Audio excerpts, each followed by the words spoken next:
6h, 9h. Oh, sacré matin. Sacré matin. Le soleil se lève dans le transistor. Merci à Roland Tapi, merci infiniment Cyril, Emmanuel et Hilaire Zipan. Hilaire qui va forcément se prononcer sur cette grève annoncée des enseignants, en principe dès demain jusqu'au 25 avril prochain. Quelque chose pourra changer? Peut-être la question que j'ai posée à Cyril tout à l'heure, ça pourra changer peut-être après le 25? D'abord, la première ou entre-temps? La première des choses, je voudrais d'abord féliciter Cyril pour toute l'emprise et la réflexion qu'il a menée en ce qui concerne sa possibilité à comprendre les enjeux de l'enseignement. Vous savez, quand vous avez un enfant qui n'est pas formé ou qui n'est pas bien formé, c'est votre souci. Parce que tout parent se lève le matin, il prépare sa progéniture à le remplacer et à aller mieux que lui. Et donc, par conséquent, au-delà de l'éducation que vous lui donnez à la maison, vous attendez à ce que le formateur lui donne l'éducation qui complétera son insertion dans la société. Or, les thèmes régaliens de l'État, c'est que l'État est garant des biens et des personnes. Donc, c'est à l'État de s'assurer de l'éducation, de la santé et naturellement de la formation de nos enfants pour que nous puissions être up-to-date en ce qui concerne le monde aujourd'hui complètement globalisant. Donc, à partir de ce moment-là, je fais mienne vraiment une fois de plus de l'argumentaire qu'il a dit. Mais il faut voir les choses dans la réalité, des faits. Nous sommes dans quelle situation camerounaise? Nous sommes dans une situation extrêmement délicate dans laquelle nous avons rompu la rame de lancement du développement de notre économie en 1994 lors de la dévaluation. Et je ne cesserai jamais de le dire que c'est là que nous avons loupé le coche. Parce que lorsque on a atterri devant la dévaluation du franc CFA en 1994, sur les 14 pays de la zone franc, le Cameroun est le seul qui a choisi l'option plutôt de baisser les salaires et de conserver l'effectif de la fonction publique. Ça, c'est le premier élément qu'il faudra noter. Et jusqu'aujourd'hui, le dernier rapport, tel que nous l'avons, assez indiqué, et pour ceux qui aiment l'habitude d'aller tout le temps aller sur Google, peuvent le vérifier, entre 2017 et 2025, on a augmenté l'effectif de la fonction publique pratiquement par 2. Ça veut dire qu'on a recruté beaucoup de fonctionnaires et on n'arrive pas à les redistribuer en termes opérationnels sur l'ensemble de notre pays. D'ailleurs, le journal Cameroun Tribune nous l'apprend ce matin, il y a plus de 2000 places disponibles, une série de concours professionnels directs, de formation et de tests de sélection dans plusieurs corps de métiers comme l'agriculture, l'élevage, la pêche maritime et la santé publique vient d'être lancée par le gouvernement, des opportunités d'emploi à saisir. Voilà, donc à partir de ce moment, il y a donc cette grande difficulté à pouvoir repartir d'une manière opérationnelle cette manne qui est la fonction publique afin que nous puissions pousser la croissance. Mais face à ces situations, nous avons la zone anglophone qui pratiquement aujourd'hui n'est pas dans sa stabilité et qui nous fait perdre 1,5 de point de croissance en ce qui concerne notre économie. Donc, nous sommes donc dans un monde où la difficulté, c'est l'État qui, dans sa gouvernance, n'arrive pas à trouver les solutions fiables. Une fois que j'ai dit ça, je donnerai encore la deuxième piste. La deuxième piste, c'est que lorsqu'on suit les enseignants grévés, on a l'impression que c'est des battes en guerre. Non. Ils grèvent pour revendiquer des droits et en même temps, ils ouvrent la possibilité de négociation. Et je pense que tout à l'heure, vous avez suivi Chamberlain Oino qui a été tout à fait clair. Il a dit qu'ils sont engagés des négociations avec le gouvernement et que sur la partie technique, tous les problèmes sont réglés, mais il reste donc maintenant l'arbitrage politique. Et c'est dans l'arbitrage politique que se trouve la difficulté. Pourquoi? Parce que le Cameroun, nous sommes assujettis à une négociation avec le FMI, le Fonds monétaire international, qui garantit un certain nombre de paiements des charges régaliennes de l'État, notamment les charges du personnel, le fonctionnement de l'armée et les institutions. Mais ils ne sont pas prêts à augmenter. C'est ça la difficulté. Or, la revendication de droits des enseignants vise à ce que, en ce qui concerne cette cagnotte que le FMI doit pouvoir s'acquitter tous les mois, elle doit augmenter. Je veux dire que le FMI doit augmenter cette cagnotte-là. Or, le FMI n'est pas disposé parce que de l'autre côté, la recette de l'État du Cameroun ne suit pas l'augmentation de la dépense qui est faite à droite. Et donc, cette difficulté pose des problèmes à l'État du Cameroun. Et on l'a dit ici, nous avons reçu quelqu'un ici qui était dans la négociation, qui était Eugène Niabal, qui vous a dit que on s'est endetté, mais on s'est mal endetté. Donc, il y a donc une réforme de la manière où il faut gérer le pays partant de la base. Et celui qui peut pouvoir impulser cela, donner l'orientation, c'est le chef de l'État. Or, nous connaissons dans quel état se trouve le chef de l'État. Sans conseil des ministres, on ne peut rien faire. Le conseil de cabinet ne règle pas les problèmes de fond du Cameroun. Le dernier point que je voudrais soulever, bien entendu, ils disent nous sommes dans cet argumentaire avec l'État du Cameroun. Et je pense que la conscience des enseignants n'est pas aujourd'hui à remettre en cause. Mais comment faire pour que, à partir de ces éléments-là, les enseignants puissent être décemment bien nourris, ensuite qui forment bien nos enfants et que nous pouvons projeter notre pays à travers une formation suffisamment saine. Le monde est aujourd'hui dans 2 fonctions. La première, c'est la connaissance. La deuxième, c'est l'accès au terrain. Voilà le monde dans lequel nous sommes aujourd'hui. Et partie de l'informatique, nous pouvons, ou des éléments de création, nous pouvons être une économie suffisamment puissante pour pouvoir vendre toute la technologie que nous avons complètement à travers le monde entier. Mais Cyril, lorsqu'on écoute Hilaire Zipan parler, tout est grippé véritablement. Lorsqu'il évoque le FMI, qu'il a perdu certains trimestres au niveau de l'évaluation, on pourra revenir en novembre pour une autre évaluation, ce qui forcément, d'ailleurs Moussa Ndoye le rappelait encore sur ce plateau toute la semaine dernière, aura des conséquences énormes sur la vie des Camerounais. Mais selon vous, la solution serait-elle après la présidentielle? Alors là, le problème c'est que j'ai toujours posé un problème de direction. Est-ce que la direction que nous avons empruntée elle est bonne? Quelle direction? La direction du le pays. choix économique, le modèle économique, le modèle le modèle social, le modèle, ainsi de suite, le modèle judiciaire. Est-ce que la direction du pays est bonne? Est-ce que ça produit des résultats? Sur quelle période? C'est ce que je voulais poser. Mais non, moi j'ai pris la période 94. Cyril, je sais pas, moi j'ai situé à 94 pour dire avec la que dévaluation. Voilà, l'évaluation, c'est là où nous avons lavé le coche. Et à mon avis, on n'arrive pas à rétracter. Pourquoi? Je donne 2 informations. En 94, lorsqu'on a baissé les salaires, le budget du Cameroun était dans l'ordre de 800 milliards. Oui. Aujourd'hui, nous sommes à 7300 milliards. Mais qui dans la recette réelle entre les impôts, entre les douanes et les impôts, nous sommes autour de 4000 milliards. Donc, on a une fonction publique qui a augmenté, mais on ne peut pas augmenter les salaires au regard des engagements pris et au regard de la recette telle qu'elle est produite avec l'État. Donc, nous avons des secteurs d'activité tels que le minier, dans lesquels on ne fait pratiquement rien. Vous avez reçu ici le docteur Mbonnier qui vous dit qu'aujourd'hui, il est handicapé pour pouvoir le faire. Et je veux même vous faire une révélation, c'est que les fonctionnaires ne l'aident même pas beaucoup à pouvoir être autonomes en ce qui concerne les créations des emplois que lui-même a lancé ici. Voilà autant de difficultés. J'emprunte quelques minutes comme ça à Cyril pour dire que c'est ça ce qu'on dit. C'est le modèle qui n'est pas bon et c'est ce modèle-là qu'il faut revoir. Et celui qui peut revoir ce modèle-là, c'est le politique. C'est-à-dire que le chef de l'État, qui de par la Constitution définit la politique de la nation et le gouvernement l'applique. Voilà, justement, mais alors, pour être une nation prospère, qu'est-ce qu'il faut, Marie-Flora Massana? Est-ce que la direction que prend ce pays produit des résultats escomptés? Est-ce que le citoyen se rend compte qu'il est plus épanoui? Est-ce qu'il a plus d'énergie? Est-ce qu'il a plus de revenus? Est-ce qu'il vit nettement mieux? Est-ce que la confiance est installée dans le cœur des Camerounais? Ou c'est la méfiance? Ou c'est le doute? Lorsqu'une direction amène le doute collectif, le bateau prend de l'eau. Il n'y a rien à faire. Lorsque la direction d'un pays sème le doute dans la confiance des passagers que nous sommes, c'est-à-dire qu'en fait, vous avez un capitaine du navire qui est le chef de l'État, vous avez les lieutenants-capitaines qui l'assistent, qui sont les ministres et membres du gouvernement. Est-ce que les passagers de ce navire Cameroun sont sereins? Si déjà certains sont prêts à prendre de l'eau et disent je préfère nager. D'ailleurs, il y a 400 chercheurs d'emploi qui sont bloqués au Nigeria, à Lagos principalement. Ils avaient été attirés justement par de meilleures conditions de travail de ce côté. Mais l'alerte est donnée par un médiateur de l'ONU qui dit il a pu sauver 41 déjà qui sont rentrés au Cameroun, mais ils sont 400 jeunes chercheurs d'emploi bloqués à Lagos. Donc Camerounais. Là, c'est autant de choses. À quel moment est-ce que ce pays suscite de la réflexion sur son avenir, sur son devenir? Est-ce que nous pensons aux générations à venir ou nous pensons à un homme qui est le chef de l'État? Parce que j'ai l'impression que toute la réflexion des intelligences camerounaises, que ce soit professeurs agrégés, tous les débats de dimanche tournent autour du chef de l'État. Mais est-ce qu'on a pensé aux générations qui arrivent? Là est toute la question, Marie-Flora Massana. Est-ce que vous faites allusion à cette marche des je reviens des États-Unis où j'ai rencontré que des Camerounais. Et ce que je peux vous dire là maintenant, tous ces gars n'ont qu'une seule envie, c'est de rentrer dans leur pays. Bien naturellement. Il n'y a aucun qui m'a dit qu'il compte finir ses jeux. Je dis aucun n'a dit ça. Ouais. D'ailleurs, autour d'un barbecue à Los Angeles, j'ai organisé, mon hôte m'a organisé une rencontre avec des Camerounais qui me posaient la question de savoir, dis-moi, qu'est-ce qu'on peut même faire au pays là? Ouais. C'était la question. Comment tu fais pour tenir au pays là? Et qui sont intéressés par Mon discours est toujours le même. Le Cameroun ne se limite pas à un individu futur du chef de l'État.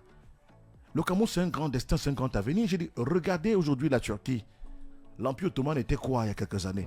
Regardez l'Égypte aujourd'hui. L'Égypte est tellement silencieuse. L'Éthiopie même. C'est un pays qui tutoie les plus grands sommets du monde. Regardez l'Éthiopie. Mais vous atterrissez, Marie-Flora Massana demande à ceux qui ont atterri ce jour-ci à Istanbul. Vous vous rendez compte qu'on a créé un aéroport dans un aéroport? C'est-à-dire que le type là encore créé notre aéroport, vous descendez de l'avion, vous prenez le bus, comme partant d'ici pour Ndobo, c'est notre aéroport, qui est juste celui-là. Parce que le trafic est tellement immense qu'il a augmenté le nombre d'avions, ainsi de suite.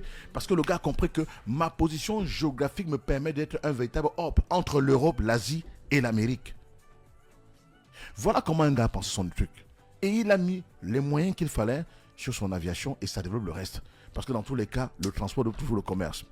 Quand vous regardez la position géographique du Cameroun, que bon Dieu, il n'y a pas un pays aussi mieux placé en Afrique. Afrique centrale, le cœur de l'Afrique bat au Cameroun. Vous vous demandez ce qui nous arrive parfois. D'ailleurs, Hervé Manuel, comme le disait en Prenez début la de carte lancement du de monde, l'enfant. Tout à fait. étalez-la comme ça sur une table. Vous regardez où se trouve le Cameroun. Le Cameroun, c'est le cœur. Mais pourquoi ça coince? Demandez à Zipa et ses amis. Non, je pense que Cyril soulève là un débat. Vous regardez, vous vous dites que, ok, si on avait misé seulement sur le transport aérien, Voilà. étant donné que nous, de Douala pour Johannesburg, c'est 6 heures de vol, Exactement. c'est le même temps, presque un peu moins pour atteindre l'Égypte. Exactement. C'est-à-dire qu'on est au milieu. En 3 heures, 4 heures, vous sortez de l'Afrique de l'Est. Même temps pour parcourir l'Afrique de l'Ouest. Donc, les trajets sont moins longs à partir du Cameroun. C'est ça qu'on appelle un hub. Ouais, c'est ça. Donc, Exactement. Donc, on devenait... Tu commences à on C'est ça, devenait- c'est ça ce que Hervé appelle le Cameroun est au centre, un hub. En ce qui concerne le maritime, en ce qui concerne l'aérien. L'aérien. Le Ça, le golfe hub. de Guinée, C'est le hub. qui est le golfe du monde. Où se trouve le cœur du golfe de Guinée? Ben, bien entendu, au Cameroun. Cameroun. Ok. Le Cameroun, est-ce que vous savez, Marie-Florence, que le Cameroun est l'un des rares pays au monde traversé par la mer et par l'océan? Bien sûr. Ouais. grâce. Vous vous demandez qu'est-ce qui nous manque? Et dans lequel on part de l'océan, de la mer, pour entrer dans un fleuve. Vous vous demandez qu'est-ce que... Le Cameroun a toutes les terres arabes du monde. On peut cultiver tout ce qu'on cultive au monde au Cameroun, vous le savez. Oui. Ok. Cette Afrique en miniature, qui part de la savane, qui Docteur part de la Mbiada. steppe, qui part de tout. Nous avons combien? Docteur Mbiada nous avait d'ailleurs fait tout un cours là-dessus. Exact. Quand vous atterrissez à Exact. Istanbul, C'est le vous cas. voyez que l'aéroport est rempli que des vols turcs. Mais je voudrais D'ailleurs, maintenant, c'est les gros avions qui viennent ici. Hein, donc, c'est-à-dire que on va se vider bientôt. La Si Cyril- piste, si Cyril me la piste permet- est bonne pour... Non, ok. si Cyril me permet, C'est je pas peux mal, lui- ouais. deux Ouais. petites minutes. Oui, D'abord, oui. Istanbul, c'est pratiquement le pays qui fait jonction entre l'Europe et l'Asie. Et l'Asie. Première. Et ils ont su jouer là-dessus. Exactement. C'est ça qu'on appelle Istanbul- une direction. C'est-à-dire qu'avoir une idée de Istanbul- comment on veut bâtir un pays. Sur quoi on s'appuie pour bâtir un pays. Je prends le cas des médias. Vous avez des chaînes de télévision ou de radio qui savent que bon, voici mon produit phare. Cette émission me permet de porter ma chaîne. Donc nous, on s'appuie sur quoi dans ce pays?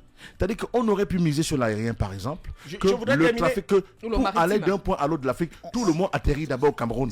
Les hôtels vont pousser, les commerces vont pousser, si la valeur va Cyril- se créer, ainsi de suite. Cyril, pour terminer sur le point sur l'Istanbul. Deuxième, la Turquie, c'est le seul pays au monde qui fait la jonction des deux mers, mer Noire, mer Rouge, qu'on appelle le Bosphore. Et c'est ça qui a été la force pendant très longtemps pour ceux Ouais. qui ont occupé l'Égypte, la force de l'Égypte. civilisation. Quand vous contournez le Bosphore, vous contournez tout l'espace maritime européen et asiatique. Ouais. C'est au Bosphore, c'est à Istanbul. Et Erdogan, qui a été maire de Istanbul, a compris. Et c'est pour ça qu'il a fait donc l'aéroport d'Istanbul, qui est à l'heure actuelle le plus grand aéroport européen. Ah, du Et monde. qui te brasse pratiquement en termes journaliers, en termes de transactions, 250 000 passagers Passagers par jour. par jour. Et ça, Imaginez que quelqu'un mange seulement un sandwich. Imaginez que quelqu'un boit seulement une bouteille d'eau. Imaginez que quelqu'un achète seulement un parfum. Imaginez seulement des trucs au détail près. Ça a créé l'aéroport d'Istanbul à 10 500 emplois directs. Oui. Avec 2500 laveurs et balayeurs. 2500 2000. bon. 2000. Doivent Ça va laver tous toujours les être jours. propre, Pour hein. nettoyer, Parmi pour les- nettoyer, parmi lesquels pour les faire Camerounais. manger. Voilà, c'est ça l'Istanbul. et les Turcs font pas les boulots C'est de ça, laveurs, c'est pas leur travail. Non. Non, c'est pour nous. C'est pour- Parce que je vais vous dire une Pour chose. emballer seulement le moindre petit truc. Ouais. Vous avez toute une industrie pour emballer. Vous changez de l'argent et l'État perçoit. C'est-à-dire que toute transaction à l'aéroport, L'État perçoit. l'État perçoit quelque chose. Mettez votre carte, l'État perçoit. L'État perçoit. 1,3 euros C'est ça. par transaction. C'est ça. L'État C'est prend. automatique. L'État prend. Automatique. Donc vous avez ça. Oh. Marie-Flora Massana, je prends le cas portuaire. Je pense à l'activité portuaire. Le port de Douala. Vous savez combien de métiers il y a dans le port de Douala? Il y a 94 métiers. Oui. La dame là. Il y a 94 métiers dans le port de Douala. Marie-Flore Amassana, où sont formés les marins camerounais, les capitaines de navires, ceux qui conduisent et déplacent les bateaux? Non, je connais pas. Ils sont formés au Ghana, ils sont formés en Égypte, ils sont formés au Maroc. Et ceux qui sont dans certains établissements là. Oh, c'est pas- C'est Mais maintenant tu qu'on veux vient de dire que relancer c'est la les blague, écoles. qui a C'est maintenant fermé, qu'on hein. relance les écoles. Qui est-ce qui a C'est maintenant fermé qu'on relance les écoles. J'étais pas en train de Les, blaguer. hein. les initiateurs privés se battent Ouais. pour créer des écoles de navigateurs, Ils de marins, tiennent ainsi pas. de suite. Mais ils sont bloqués Ah, au il niveau faut de la une pratique. certification. La pratique. Parce que justement, où sont les bateaux-écoles? Vous formez un marin, dans quel bateau il va faire la pratique? Le cas pratique. On forme un chauffeur de camion sur la moto.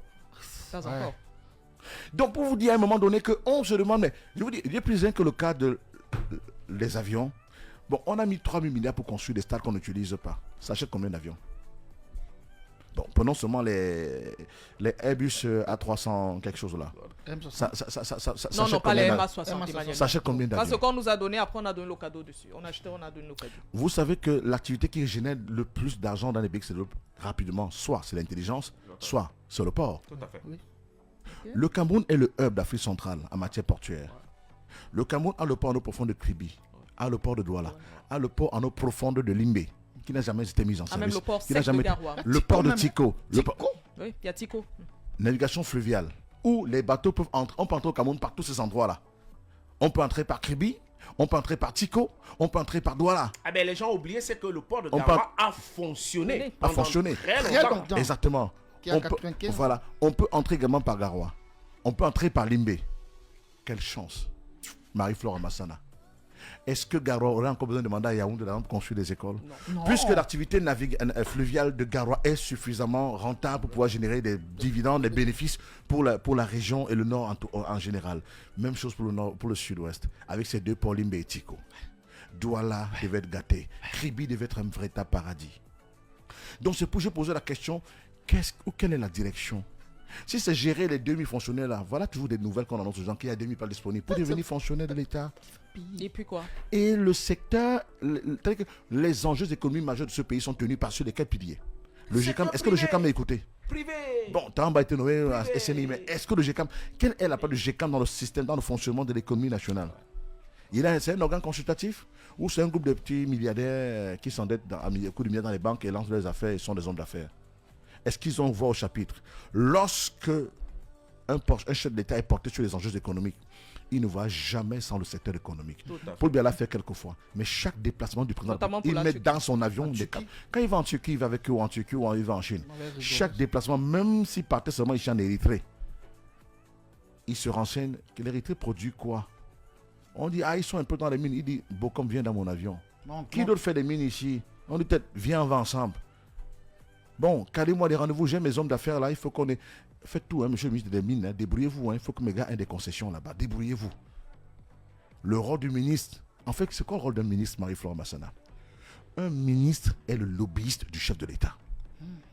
C'est le rôle. Reprends. Le ministre est le lobbyiste, c'est le négociateur d'un pays dans un domaine donné.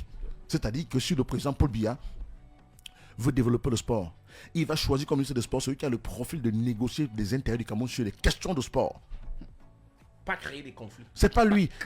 Le ministère géré par le secrétaire général, c'est lui qui gère les papiers. Oui, tout ça. bien sûr, Le c'est ministre, l'administration, c'est le chef de quand l'administration. vous voyez Donald Trump mettre les hommes d'affaires, des têtes fortes. Ouais. Mais en ce moment, je vous dis, il y a un ambassadeur qu'on a nommé en Afrique, c'est là-bas au courant un mois avant. C'est un homme d'affaires. Donald Trump a été nommé sur le continent africain, un multimilliardaire du secteur gazier en Afrique comme ambassadeur. Et moi, j'ai posé la question, mais qu'est-ce qu'un homme d'affaires fait dans les histoires des fonctionnaires pour être ambassadeur? Un truc qu'on chez nous on donne aux gens de lyrique. Il dit, c'est pas comme ça. La diplomatie américaine, elle est offensive. C'est-à-dire qu'on vous envoie sur le continent un gars qui Voilà, maîtrise le attaquer. gaz. Et le gars est là pour une seule chose. Le gaz, l'Afrique m'intéresse.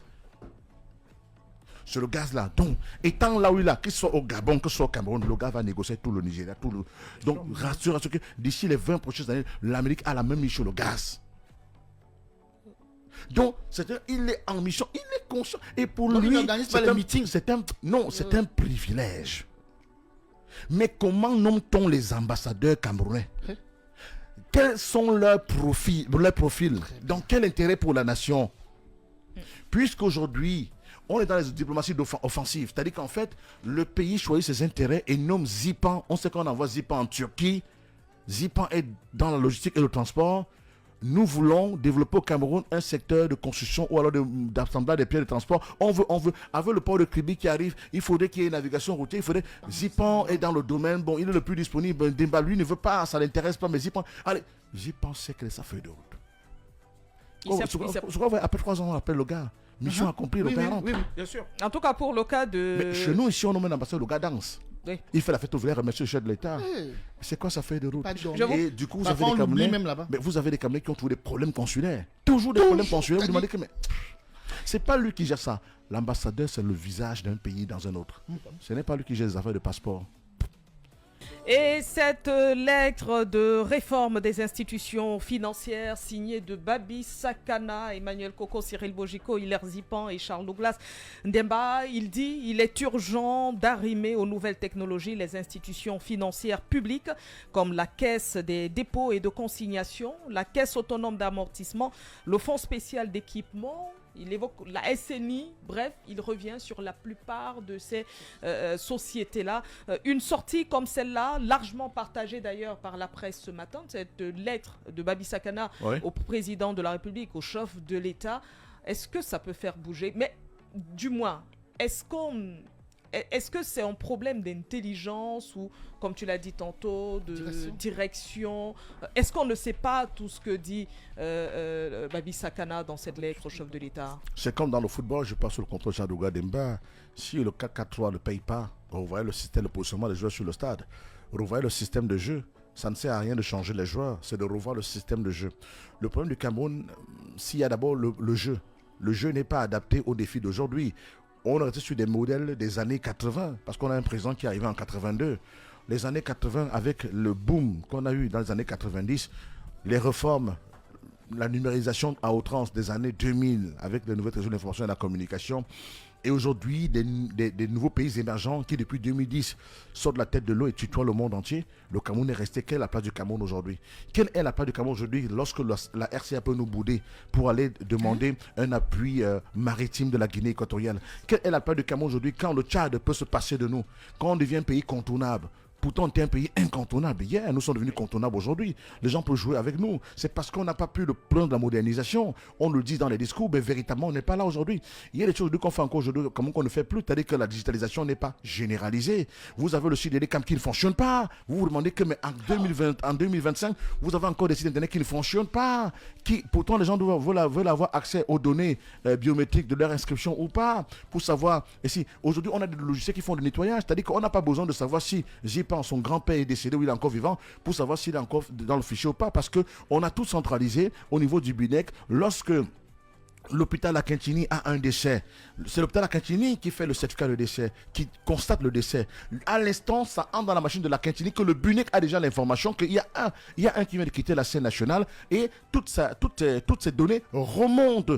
Et la mention décédée est approuvée. Et les camps directement à la répercussion dans son système informatique. On appelle ça. Et pour le faire, il faut avoir les data centers. Le Cameroun a-t-il investi dans les data centers? Est-ce que nous en avons? Orange en a, MTN en a. Est-ce que nous avons les centres de données numériques de tous les Camerounais? Marie-Flore Amassana, vous sortez des États-Unis comme moi, vous entrez au Cameroun, à l'instant, c'est Yaoundé que Bojiko est de retour. On a besoin de savoir, est-ce qu'on n'a pas besoin de poser des policiers à l'aéroport pour savoir s'il est rentré ou pas, pour lui passer une minute ou pour lui demander qu'il y a quoi dans le sac? Non, on sait, parce que tout est centralisé au niveau des données qu'on appelle les data centers. Dites-moi où se trouve le data center de l'État du Cameroun, un endroit hautement sécurisé, où toutes les données biométriques se trouvent à l'intérieur. On n'aurait pas aujourd'hui le conflit que Rémi Tassing.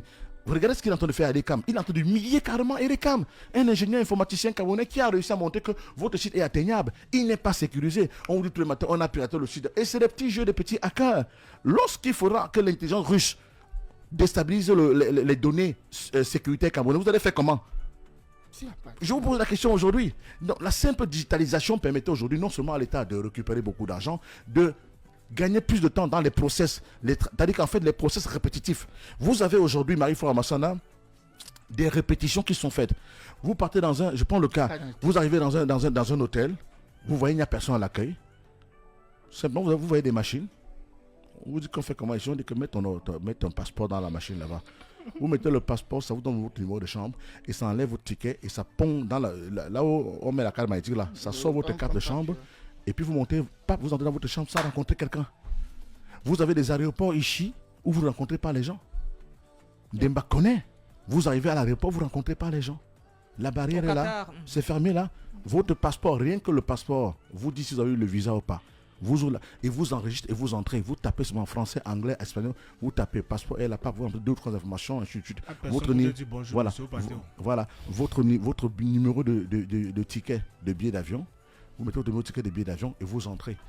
Une fois que vous avez votre ticket de billet d'avion, vous avez déjà la centrale d'immigration qui sait par quel vol vous êtes arrivé. Tout à fait. Et si votre vol a prévu le retour. Parce qu'à partir de là, votre compagnie Air France, Turkish, Khmer, je sais pas, Ethiopian, a déjà fourni sur le voyageur qui arrive là-bas. Aujourd'hui, on en est là. Mais nos grands voyageurs, ils vont là-bas. Nous avons les tâches répétitives qui prennent non seulement la ressource humaine inutile, mais abrutit constamment les gens. Chaque jour, remplir les formulaires. On remplit encore les formulaires de nos jours. On ne remplit plus les formulaires. On ne les remplit plus. Vous allez sur le site internet. Comment faire? Regardez pour le passeport comment c'est magnifique. Regardez pour la carte d'identité comment c'est magnifique. C'est ça qu'il fallait généraliser. Et le BUNEC est l'organe central qui a toutes les données. Lorsque un enfant est né, on le sait. Puisque dans tous les cas, que ce soit à la maison que vous décédez ou à l'hôpital, il y a toujours un document qui permet l'inhumation du corps. Là, on sait que il y a quand même les risques, peut-être 3% de morts dans les villages qui ne sont pas déclarés. Peut-être quelqu'un est mort là-bas, loin là-bas, à Nitoukou, au fin fond du Aka. On finit avec lui là-bas. C'était d'abord un papa qui dérangeait, et c'était un notable, mais plutôt on va déclarer. Puisque dans tous les cas, un jour ou l'autre, on vous demande, Marie-Flora Massana, que si on se rend compte qu'à un moment donné, le nom de votre père n'est pas actif dans les données du BINEC, il y a l'intelligence artificielle qui ne coûte rien du tout, qui permet de vous demander si votre père est toujours en activité, si vous demandez s'il est toujours en vie. Et vous devez déclarer votre père. Ouais. Et une fois qu'on a déclaré votre père maintenant, les données remontent. Il y a ce qu'on appelle le tri, ça se fait. Lorsqu'on regarde l'âge de votre père, on suppose qu'il a été retraité. Que fait l'intelligence artificielle? Il regarde la donnée du père de Marie-Flora Massana, il regarde l'âge de l'homme, et l'homme entre dans la catégorie des personnes qui sont censées être retraitées. En ce moment, ça va à la CNPS, est-ce qu'il est déclaré? Aussi facilement. D'ailleurs, les petits-enfants... Les enfants font ça ici à l'UIT de Douala. Vraiment, c'est une question de volonté politique. Et c'est ce que propose d'ailleurs Babi Sakana qui plaide pour le positionnement des institutions financières publiques à la frontière technologique. Il faut allier les deux, peut-être pour avoir un Cameroun qui se portera mieux dans ce domaine. Ben, il a énuméré un certain nombre d'institutions qui sont tout à fait très intéressantes. Il faut d'abord connaître les objectifs. La caisse d'amortissement, il faut savoir son objectif. Ça, il en a soulevé. La caisse de consignation, il a soulevé. Le FECOM, il a soulevé. La SNI, il a soulevé. La CNPS, il a soulevé. En fait, c'est un ingénieur financier de la pointe qui est en capacité de pouvoir donner des orientations au pouvoir. Mais la chose curieuse, c'est que la plupart des fois, les informations dont il dispose ou les analyses qu'il fait, le ministère de l'économie ou le ministère des Finances n'en a pas nécessairement besoin. Je vais vous donner quelque chose de très curieux. Parce que je vais vous dire quelque chose de très curieux. Tout ce qui rentre dans la recette de l'État au Cameroun est informatisé. Tout ce qui est de la partie de la dépense n'est pas informatisé. Allez vérifier, vous verrez. Voilà. C'est-à-dire que tout ce qui est contraignant, qui apporte la recette à l'État, on arrive à l'informatiser. Mais tout ce qui est contraignant, s'agissant de la dépense, on ne l'informatise pas. En fait, il laisse le mou extrême pour permettre de pouvoir varier là-dedans et faire la dépense qui les convienne selon qu'ils veulent. Je prends le cas suffisamment très. On a vu le ministre de l'Habitat faire les états généraux des ordures. Quand vous prenez le budget, oui, c'est annoncé, Cyril, en passant, tu n'étais pas là. C'était pas prévu. Prenez le ministère, il n'y en a pas. Voilà les états généraux des ordures, vous vous en rendez compte? Alors ça va être un grand forum où les gens vont faire beaucoup de dépenses et ça va être la ligne 94 qui va alimenter. Et c'est justement, je voudrais à ce fait l'en disant, donc la dépense, on ne la priorise pas. Et puis la recette. Qu'est-ce qu'on aurait dû faire à la place Marie-Flora Massana dans un pays un peu plus sérieux? Les états généraux de les ordures qu'on va organiser là, es-tu le thème que tu veux, c'est ton problème? Oui, Sol. Devaient être les états généraux de l'urbanisation. Bien sûr. Très bien. Où on pose les questions centrales de l'urbanisation en termes de voies. Les modèles de nos villes. Est-ce que Marie-Flora Massana, dans la structure du Cameroun, dans les projections, la projection, Limbe doit ressembler à quoi? Ouais. Douala doit ressembler à quoi? C'est quoi le modèle? Bon, c'est quoi la ville modèle? Ils ne peuvent pas penser, Cyril. Voilà, ils n'ont pas été préparés à cette fonction-là. Ils ne peuvent pas justement, c'est de choisir une ville, la bâtir comme la ville moderne, et définir le type de citoyenneté dans cette ville. et repercuter son modèle dans l'ensemble du territoire. Ce qu'on appelle les villes pilotes, les villes maquettes, les villes standards. Quelle est la ville modèle au Cameroun sur la base de laquelle les autres maires s'appuient pour développer les leurs? Même un quartier modèle. Il n'y en a pas.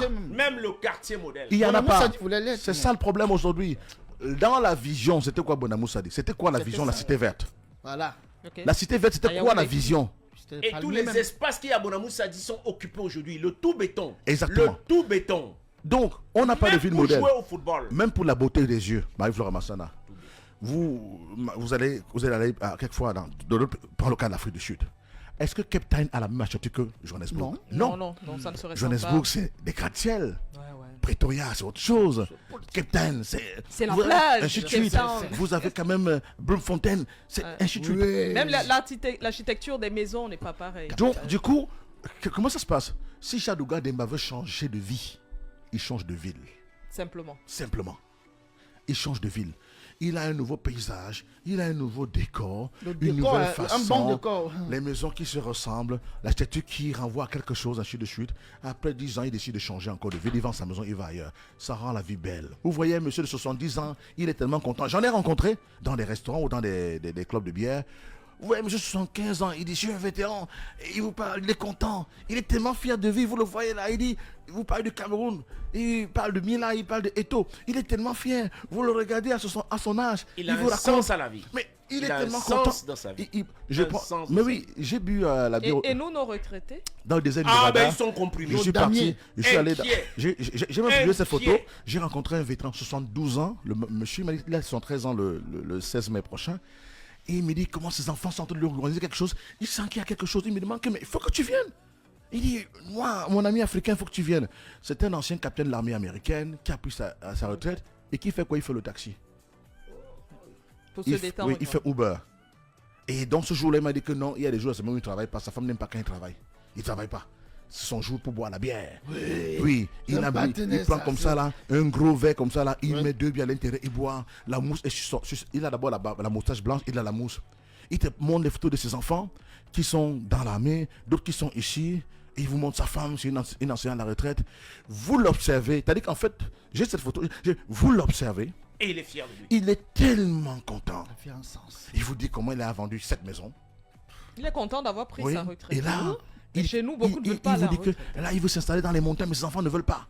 Parce qu'il dit que dans les montagnes là-bas, il y a la fraîcheur. Il veut les montagnes pour la fin de ses jours. Tandis que quelqu'un dit, que je veux m'installer sur la montagne, il me dit, vous voyez là-bas, et j'ai filmé ça, j'ai mis sur mon statut, il vous dit que là-bas, c'est des gars bien. Mais ici au sol, il y a trop de bruit. Là-bas, c'est les esprits. Je suis à la fin de ma vie. Je veux me rapprocher du ciel. Donc le monsieur, lui, maintenant, il dit que comme cadeau pour ses 73 ans là, il faut que ses enfants le laissent. Pas qu'ils achètent, qu'ils le laissent lui. Parce que ses enfants ont dit qu'ils n'achètent pas. Qu'ils le laissent acheter sa maison là-bas sur la montagne. Il va vivre là-bas. Parce qu'il dit bientôt, je vais partir. Quelqu'un est fier de vous, dit qu'il va mourir bientôt. Il vous raconte combien il a bien. Vous l'observez comme ça. Oh, Il n'est pas un blanc, c'est un noir. Il est tellement. On a 84 ans, Vous êtes tellement. mais on a envie de rester. Il vous donne, On a il 93 vous donne ans. envie de vieillir. On a envie de rester. Vous regardez ça, il est tellement heureux. Et la bière a du plaisir. Mais il y a quand même des retraités chez nous qui sont anxieux, qui sont frustrés, qui sont C'est le énervés. mari. Il cherche Non, à il y en se a- marier. ceux qui jouent au damier chez Albert là-bas, Il y en a. Donc, à un ils moment sont donné, contents de jouer à l'heure damier. je prends le cas de Mohamed bin Rachid, le tchèque de Dubaï, qui expliquait un peu ce qu'on appelle une direction. Il disait que j'avais compris que, parce que c'est pas une question dont j'étais au pouvoir, il était ministre de la Défense en 68. Hein. En 68. Lisez son livre Mon Histoire, l'histoire de Dubaï. Comment il a fait de Dubaï un désert avec des charognards à l'époque. Il n'avait que les serpents, le sable, le soleil et le ciel. Ce qu'il disait. Mais aujourd'hui, Dubaï est devenu 195 nationalités cohabitent là-bas. Ouais. Mais sauf que le gars de Dubaï, vous sentez un gars qui est dans son pays, un gars, vous sentez l'étranger. Le statut n'est pas le même, mais nous cohabitons.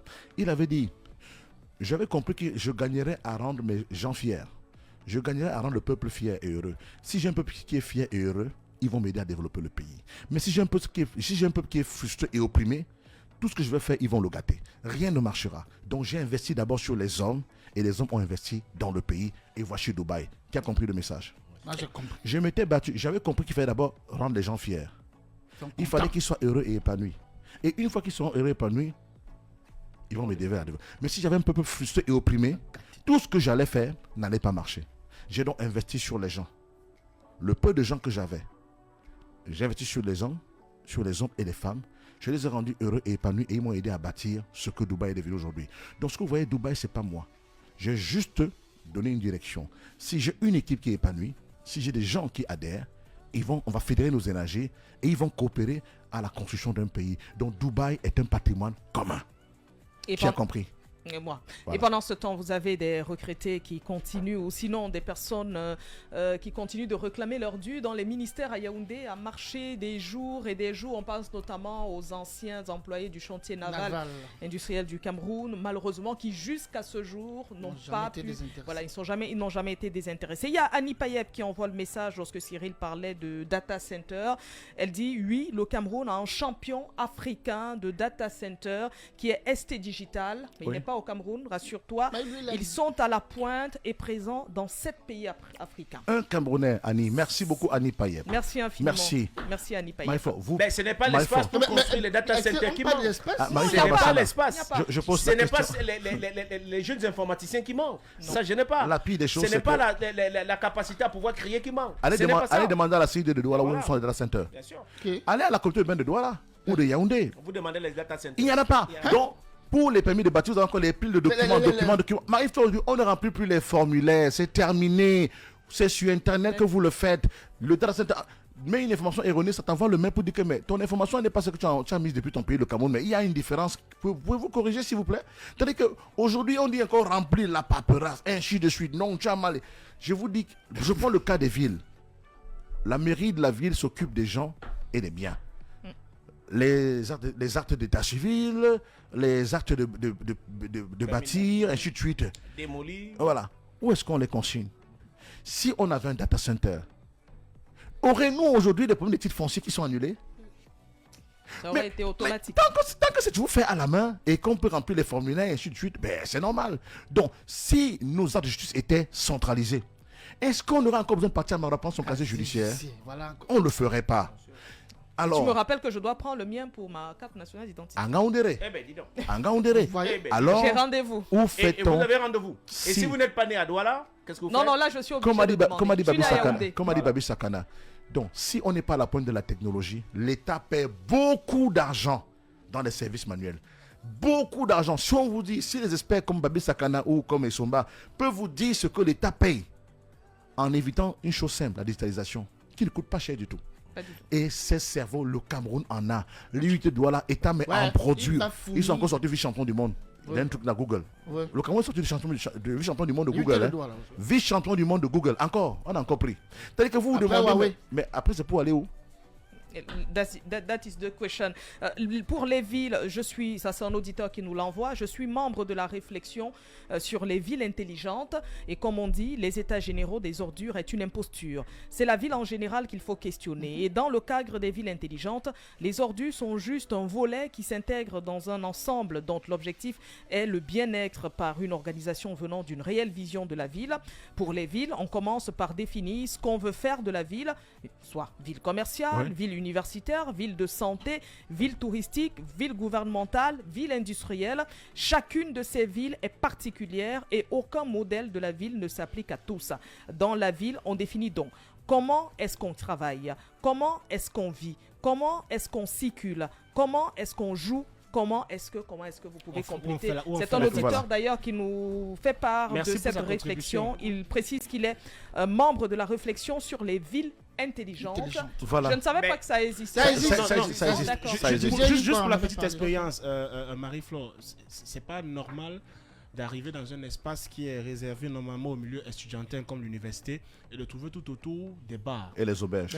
Voilà, c'est pas normal. Peut-être qu'aujourd'hui, les jeunes Camerounais ont pris ça pour les commerces, y compris le commerce de la poudre. Voilà, c'est pas normal. Tout ce qui se trouve autour de l'université de Douala, autour de l'UIT, c'est pas normal. Je pense que ce qui est tout à fait... Pour faire simple, la réflexion sur la ville, elle se conclut à cette phrase lors de la formation. Il n'y a pas de ville africaine, il n'y a pas de ville européenne, il n'y a pas de ville américaine, il y a une ville, un modèle qui fonctionne dans un pays dans un contexte, dans un espace, et c'est en fonction des objectifs qu'on fixe à la ville que l'on essaye. Je prends le cas de Douala. La ville de Douala, c'est une ville portuaire, commerciale, et qui a été définie par le plan Orient en 1957 dans sa traçabilité, déformée plus tard, et dont aujourd'hui nous ne connaissons pas exactement le modèle qu'on donne à Douala. Et une surpopulation s'est insérée. Quand vous avez des retards pour la construction des habitations en ce qui concerne la main-d'œuvre, quand vous avez des retards en ce qui concerne les routes pour avoir l'accessibilité, quand vous avez des retards en ce qui concerne l'électricité, l'eau, la sécurité, vous avez un imbroglio, ce que j'appelle le Capharnaüm. Douala aujourd'hui est devenu invivable. Et il nous faut donc des hommes suffisamment puissants, intelligents, réformateurs pour que nous puissions définir. Sinon, on va abandonner Douala pour aller plus tard quelque part parce qu'on ne pourra pas la redresser. Sacré matin. Bon bagaille.